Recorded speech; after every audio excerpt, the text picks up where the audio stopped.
ఒక మంచి కార్యక్రమం.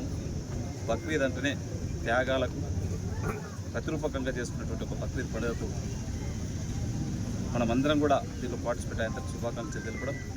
దాంతోపాటు యూసుఫ్ ఖాన్ చెప్పినట్లు డెవలప్మెంట్ యాక్టివిటీస్లో కానివ్వండి, ఈరోజు కాలేజ్ విషయంలో కానివ్వండి, కమలతర్పై కూడా నిన్ననే 2 రోజుల ముందే దాని నుంచి డిస్కషన్ కూడా చేయడం జరిగింది.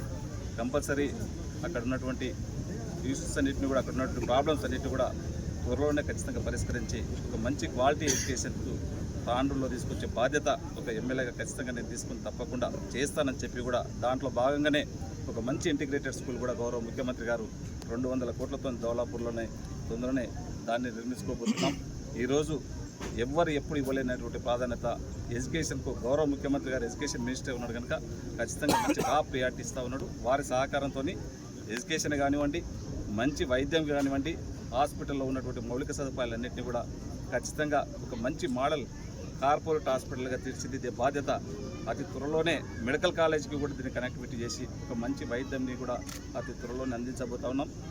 అదే కాకుండా ఇక్కడ ఉన్నటువంటి మంచి మౌలిక సదుపాయాలన్నింటినీ కూడా దాంట్లో మీరందరూ కూడా ఈరోజు డెవలప్మెంట్తో పాటు శాంతియుతంగా ఉండే విధంగా మీ అందరి ఆశీర్వాదాలు కావాలని చెప్పి కూడా మనస్ఫూర్తిగా కోరుకుంటూ ప్రతి ఒక్కరికి మరొకసారి బక్రీద్ శుభాకాంక్షలు తెలియజేసుకుంటూ ముగిస్తున్నాను. Thank you.